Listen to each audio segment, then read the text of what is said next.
Embark on a thrilling journey with Joseph as he uncovers the spine-chilling truth behind aliens and government cover-ups. Brace yourself for a roller coaster of true and scary stories from around the world that will leave you questioning everything you thought you knew.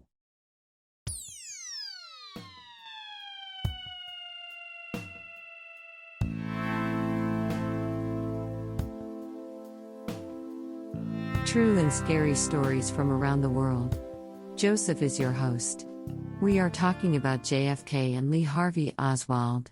Back right after this.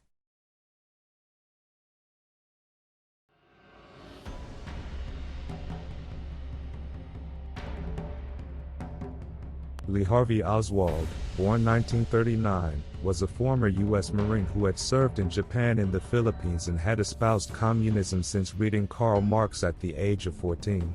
After accidentally shooting his elbow with an unauthorized handgun and fighting an officer, Oswald was court-martialed twice and demoted.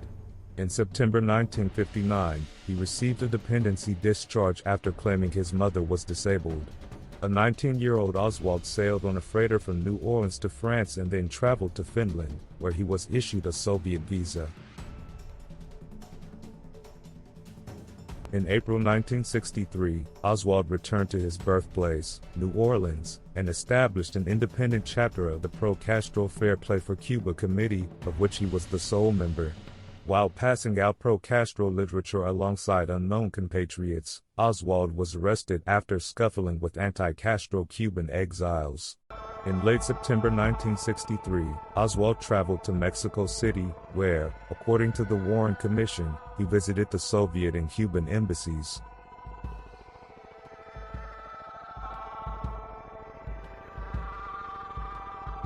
Oswald defected to the Soviet Union, and in January 1960 he was sent to work at a factory in Minsk, Belarus.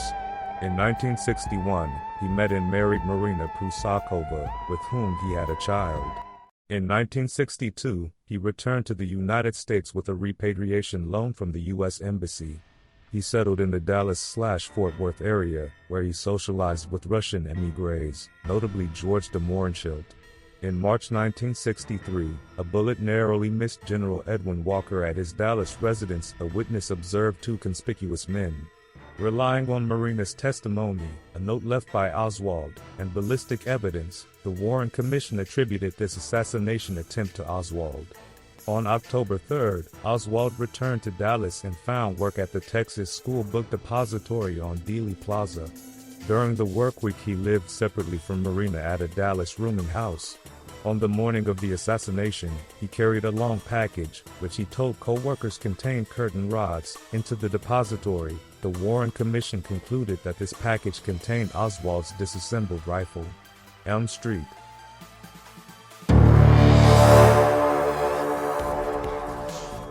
On November 22, Air Force One arrived at Dallas Love Field at 11:40 a.m. President Kennedy and the First Lady boarded a 1961 Lincoln Continental convertible limousine to travel to a luncheon at the Dallas Trade Mart.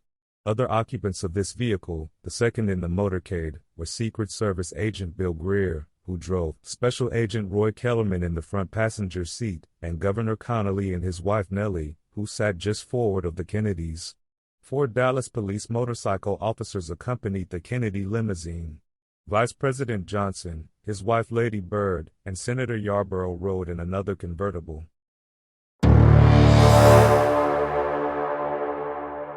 True and scary stories from around the world. Joseph is your host. We are talking about JFK and Lee Harvey Oswald. Back right after this.